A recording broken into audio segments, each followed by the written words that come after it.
बिस्मिल्लाहिर्रहमानिर्रहीम। Unit number 3 का next lecture और एक्सरसाइज 3.2 का क्वेश्चन नंबर 8-9 करेंगे और उसके साथ हम एक्सरसाइज या तो 3.3 स्टार्ट करेंगे या फिर हम ऐसा करेंगे कि मैट्रिसेस की कुछ जो डेफिनेशंस हैं वो हम कर लेंगे। टाइप्स ऑफ मैट्रिसेस जो है उसको हम डिस्कस कर लेंगे, क्योंकि बिल्कुल स्टार्ट में हम लोगों को मैट्रिसेस की टाइप्स को डिस्कस करना चाहिए था, जो कि हम लोगों ने नहीं की। एनीवे जी, क्वेश्चन नंबर 8 स्टेटमेंट है solve the matrix equation for x. Matrix की इक्वेशन सॉल्व करनी है फॉर एक्स, यानी ये एक्स हमें फाइंड करना है और ये मैट्रिक्स इक्वेशन है। क्वेश्चन नंबर 8 के दो पार्ट्स हैं, मैंने फर्स्ट सेलेक्ट कर लिए।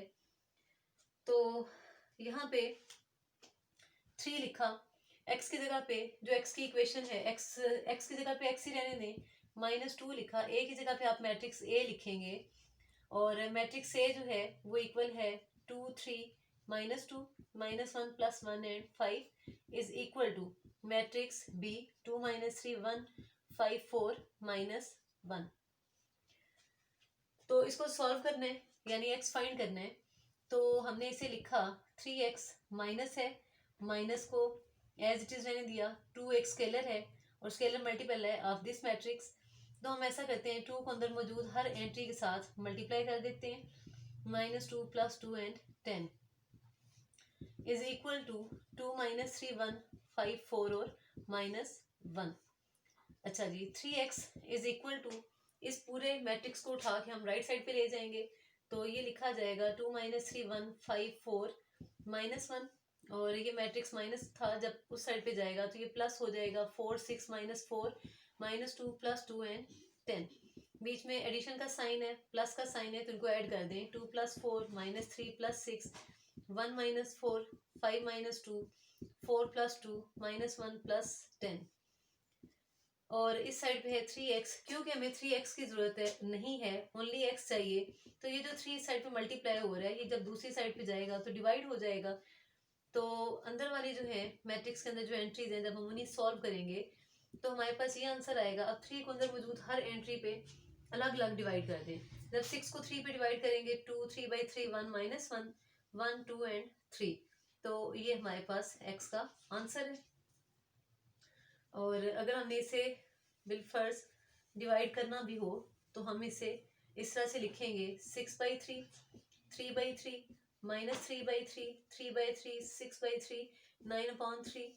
तो इनको कैंसिल किया तो जो x का आंसर होगा 2 1 -1 1 2 एंड 3। नेक्स्ट क्वेश्चन नंबर 9 की स्टेटमेंट सेम है, solve the following equation for a. आपकी बार हमने इसे ए के लिए सॉल्व करना है, क्वेश्चन नंबर 9। और इसके दो पार्ट्स हैं, इनमें से कोई सा भी एक कर सकते हैं। सॉल्व फॉर ए, और स्टेटमेंट में मैं फर्स्ट क्वेश्चन इसका ले रही हूँ, फर्स्ट पार्ट ले रही हूँ। 4 3 2 2 into A -2 3 -1 -2 is equal to -1 -4 3 and 6। जैसा कि हमने लास्ट में एक्सरसाइज 3.1 के लास्ट दो क्वेश्चन किए थे, आई थिंक क्वेश्चन नंबर 10 और 11 था या 11 12 था। तो ये बिल्कुल उसी तरह का क्वेश्चन है कि आप यहाँ पे सिलेक्ट कर लें कि a इज इक्वल टू है ABCD और उसके अकॉर्डिंग इसे सॉल्व करने लग जाए। लेकिन जब हम वो एक्सरसाइज भी कर रहे थे तो उसमें मैंने आपको ये बताया था कि अभी हमने इनवर्स वाला मेथड नहीं किया, तो इसलिए हम इस ए को इस मेथड से सॉल्व कर रहे हैं। अदरवाइज हमारे पास एक मेथड और भी है जिसमें हम इसको इनवर्स लेके सॉल्व करते हैं। तो ये माइनस वाला मैट्रिक्स है, आप इसको राइट साइड पे लेकर जाएं। 2 3 -1 -2, और अब आप इसे ऐड कर दें तो ये होगा -1 +2 -4 +3 3 -1 6 -2, और रिजल्टिंग मैट्रिक्स होगा 1 -1 2 एंड 4। जबकि आपकी लेफ्ट साइड पे, जो क्वेश्चन की लेफ्ट साइड पे सॉरी, जो स्टेटमेंट है या जो मैट्रिक्स है वो कुछ यूं है 4 3 2 2 और ए। जबकि मुझे ए फाइंड करना है। अगर मुझे ए फाइंड करना है तो मैं इस वाले मैट्रिक्स को दूसरी साइड पे ले जाती हूँ। ये वाला मैट्रिक्स लिखा ए 1 -1 2 4। देखिए मैंने पहले भी आपसे कहा कि दो ऑप्शन है, एक तो ये कि यहीं पे आप ए को सिलेक्ट कर लें ABCD, जैसा आपने 3.1 में किया, और उस तरह सॉल्व करें। और अगर वैसे नहीं करना तो फिर आप इस पूरे मैट्रिक्स को दूसरी साइड पे ले जाएं, 4 3 2 और 2। अब ये डिनोमिनेटर में आ गया। इसे आप डिनोमिनेटर से ऊपर लेकर जाएं। जब हम इसे ऊपर लेकर आएंगे तो ये इस तरह से होगा,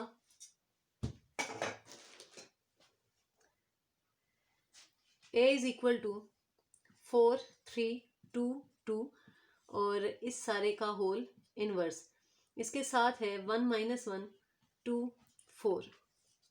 अब इसका इन्वर्स है, और इन्वर्स के लिए हमने ये पढ़ा था कि एडजाइंट ऑफ ए ओवर ए का डिटर्मिनेंट इफ रिक्वायर्ड मैट्रिक्स हमारे पास ए हो, ठीक है, या अंडर डिस्कशन जो मैट्रिक्स है वो ए है, तो फिर उसके इन्वर्स का फार्मूला यही होता है। हम ऐसा करते हैं कि ये जो मैट्रिक्स है इसको हम नाम दे देते हैं बी का। अगर ये बी है तो आपके पास जो ए होगा वो बराबर है बी इन्वर्स 1 - 1 2 और 4। मुझे बी का इन्वर्स चाहिए। बी के इन्वर्स के लिए पहले मैं बी का डिटर्मिनेंट लूंगी और वो होगा 4 को 2 से मल्टीप्लाई किया और माइनस का साइन लगा के 3 को 2 से किया, 8 - 6 is equal to 2, not equal to 0। तो अब हम ऐसा करते हैं, बी का एडजाइंट लेते हैं, एडजाइंट ऑफ बी।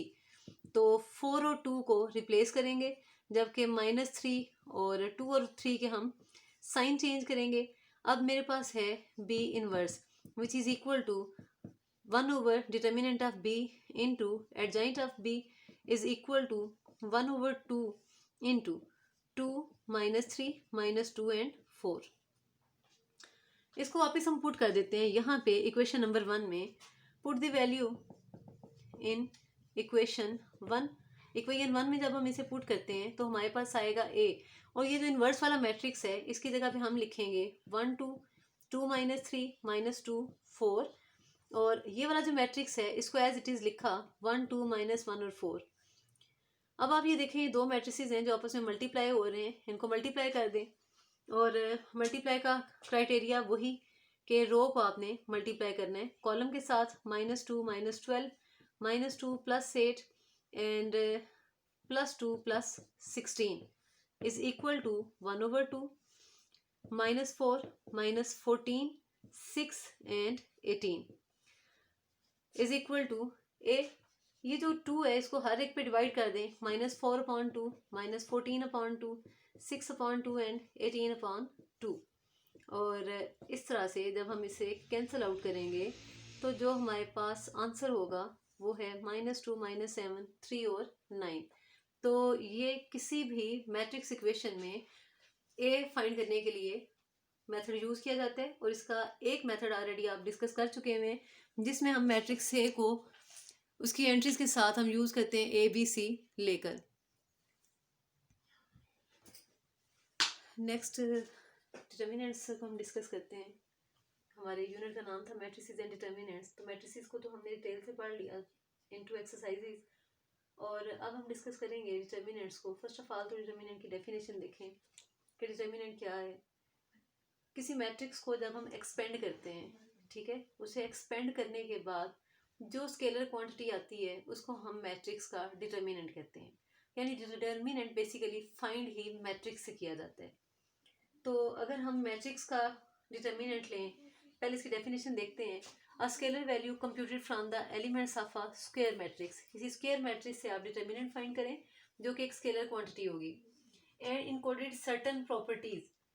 वो कहते हैं कि स्टेटमेंट में ये है कि डिटर्मिनेंट जो है कुछ सर्टन प्रॉपर्टीज जो है उसको फॉलो करते हैं। अब वो जो सर्टन प्रॉपर्टीज हैं इनको हम डिस्कस करेंगे अभी। Of the linear transformation described by the matrix and is noted as.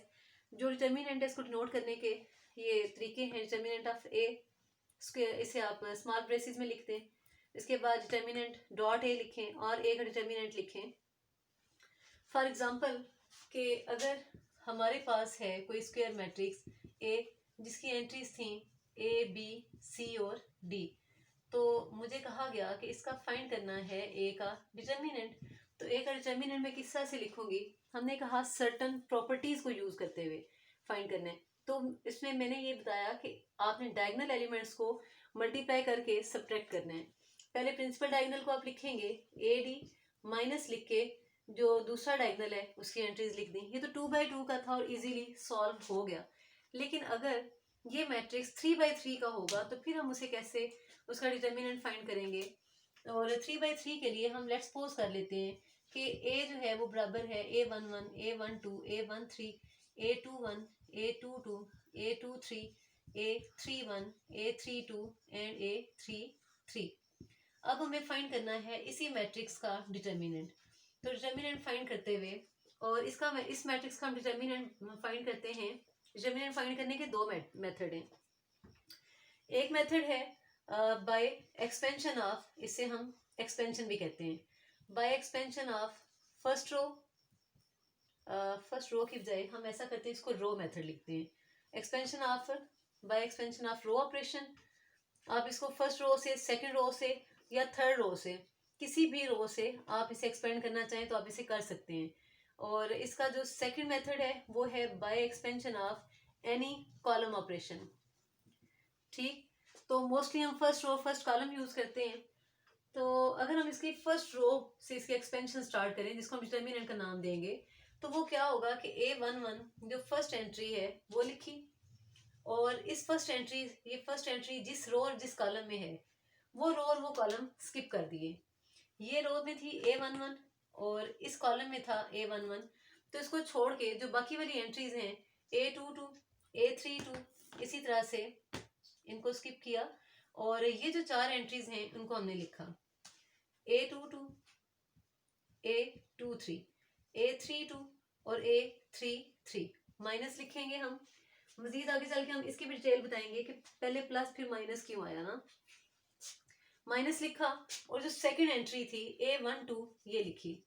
जब आपने सेकंड एंट्री A12 ली, तो इस सेकंड एंट्री में, ये सेकंड एंट्री जिस रो में थी उस रो को छोड़ दिया, जिस कॉलम में थी उस कॉलम को छोड़ के जो बाकी एंट्रीज थी A21, A23 इसको लिखा, A31, A33 इसको लिखा, और इस तरह से डिटर्मिनेंट का साइन डाल दिया, minus plus minus again plus.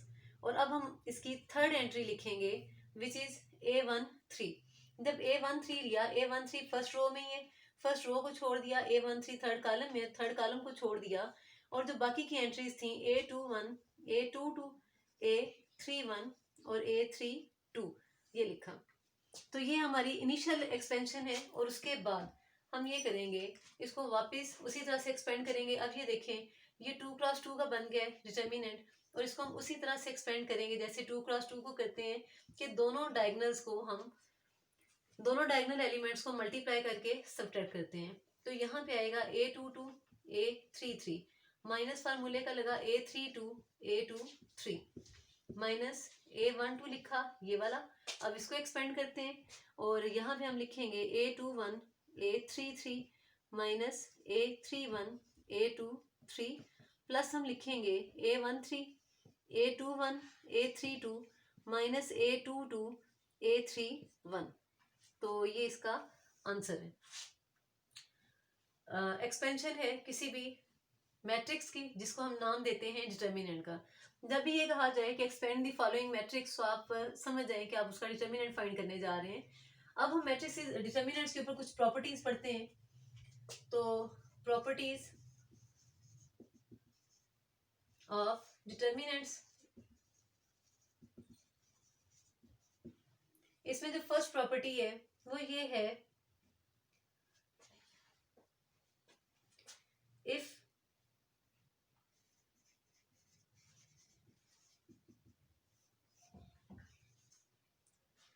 any row या if each element, क्या लिख रही हूं मैं, if each element in a row, किसी रो का के तमाम एलिमेंट्स, या किसी एक कॉलम के तमाम एलिमेंट्स, ठीक है, of a square matrix are zero, of a square matrix, matrix का नाम भी लिख दें A, are zero, then its determinant should be 0, that is A determinant is equal to 0। किसी भी मैट्रिक्स की डिटर्मिनेंट की किसी स्क्वायर मैट्रिक्स की कोई एक रो लें या कोई एक कॉलम लें और उसकी तमाम एंट्रीज अगर ज़ीरो के इक्वल हैं तो वो ज़ीरो ही होगा। फॉर एग्ज़ाम्पल, अगर आपके पास ये कोई मैट्रिक्स है 1 2 0 3 2 0 5 -7 और 0, यहाँ पे देखें कि ये जो मैट्रिक्स है इसका एक कॉलम है, इसकी तमाम एंट्रीज ज़ीरो हैं, तो इसका मतलब ये है कि जब मैं इसे एक्सपेंड करूँगी ना तो इसका जो डिटर्मिनेंट है वो ज़ीरो आएगा। 3 by 3 की एक्सपेंशन थोड़ी लंबी होती है, मैं एक काम करती हूँ, एक और मैट्रिक्स लेती हूँ। फॉर एग्जांपल मैट्रिक्स बी ले लेते हैं हम, और बी में 2 × 2 का लेती हूँ, 1 2 और 0 0। अब देखें इसकी एक जो रो है उसकी तमाम एंट्रीज, दो ही एंट्रीज हैं, दोनों की दोनों ज़ीरो ले ली, तो इसका मतलब ये होगा कि बी का determinant is equal to zero. Expand किए बिना आपको ये चीज़ जान लेनी चाहिए, बल्कि मान लेनी चाहिए कि इसका डिटर्मिनेंट ज़ीरो होगा due to the zero entries of a row. अब इसे एक्सपेंड करके देखते हैं। अगर हमने बी का डिटर्मिनेंट लिया, 1 को 0 से मल्टीप्लाई किया, -2 को 0 से मल्टीप्लाई किया, 0 - 0 इज इक्वल टू 0, तो यहाँ पे ये चीज़ प्रूव हो गई कि अगर किसी मैट्रिक्स की किसी एक रो की तमाम एंट्रीज ज़ीरो हों या किसी कॉलम की तमाम एंट्रीज ज़ीरो हों तो वो जो मैट्रिक्स है उसका डिटर्मिनेंट इक्वल टू ज़ीरो होगा।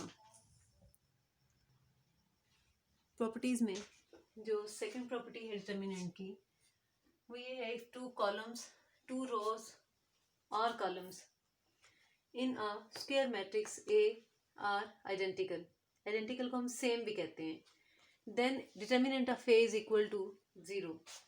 फॉर एग्जाम्पल,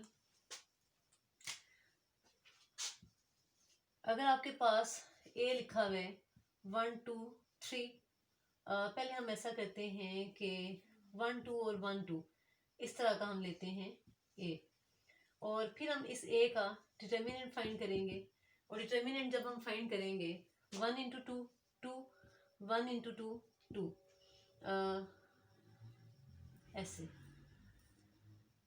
2 - 2, तो आंसर क्या आ गया? ज़ीरो। अब ये देखें इसकी दोनों रोज सेम थी और बाई चांस इसके दोनों कॉलम भी सेम थे। एक और एग्जांपल लेते हैं कि अगर हमारे पास है ए कुछ यूं 1 2 3 1 2 3, और यहाँ पे हम 4 5 6 ले लेते हैं, ठीक है, या 4 5 0 ले लेते हैं। ये हमारे पास है मैट्रिक्स ए, और अब ऐसा करते हैं कि इसी मैट्रिक्स ए को एक्सपेंड करते हैं, और एक्सपेंशन का मेथड मैं ऑलरेडी डिस्कस कर चुकी हूँ। उसमें अगर मैं इसको एक्सपेंड करती हूँ, इम्प्लाइज देन ए का डिटर्मिनेंट ये क्या होगा, ये 1 लिखा, मैं इसको बाई रो इसकी एक्सपेंशन करने जा रही हूँ, और यहाँ पे मैं लिखूंगी 1 × चले हम इसकी एक्सपेंशन यहाँ पे लिखते हैं, ए का डिटर्मिनेंट इज इक्वल टू, मैंने ये 1 लिखा और 2 5 3 और 0 लिख दिया, -2 लिखा, और अगर मैं ये वाली सेकंड एंट्री लेती हूँ तो मैं यहाँ पे लिखूंगी 1 4 3 0 और +3 लिखा, 1 4 2 और 5। अब मैं अगर इसे एक्सपेंड करूंगी ना तो मेरे पास आंसर 0 आएगा, इसे चेक करके देख लें। तो यहाँ पे क्या था, दो रोज आइडेंटिकल थी, तो डिटर्मिनेंट जो है वो क्या होगा, 0 हो जाएगा। नेक्स्ट है, इफ एनी टू रोज और columns of a square matrix A are interchange, अगर किसी स्क्वायर मैट्रिक्स ए के दो रोज या दो कॉलम्स को हम इंटरचेंज कर दें, then the value of determinant becomes negative, तो उसकी जो वैल्यू होगी डिटर्मिनेंट की वो नेगेटिव हो जाएगी। मैं इसको 2 × 2 पे अप्लाई करके देखती हूँ। लेट्स सपोज कि अगर ए जो है वो बराबर है 1 2 3 4, ये मैट्रिक्स ए है, और इसी ए का अगर मैं डिटर्मिनेंट लेती हूँ तो ये बराबर आएगा 1 × 4 -2 × 3, 4 - 6 इज इक्वल टू -2, यानी ए डिटर्मिनेंट का जो आंसर आ गया वो -2 है।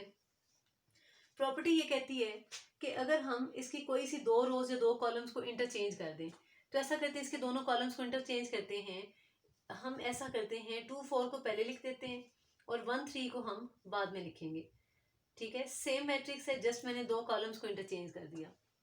अब हम देखते हैं कि इसका डिटर्मिनेंट क्या बनेगा।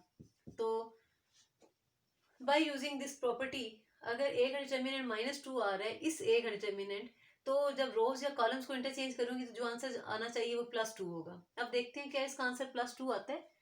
तो उसके लिए 2 को 3 से मल्टीप्लाई किया, माइनस 1 को 4 से मल्टीप्लाई किया, और ये होगा 6 माइनस 4 इज इक्वल टू +2। इसका मतलब है ये जो प्रॉपर्टी है ये सेटिस्फाइड होती है। उसके बाद है next property, if each element of a row और column is multiplied by k, then the determinant of the resulting matrix is k times that of the original matrix।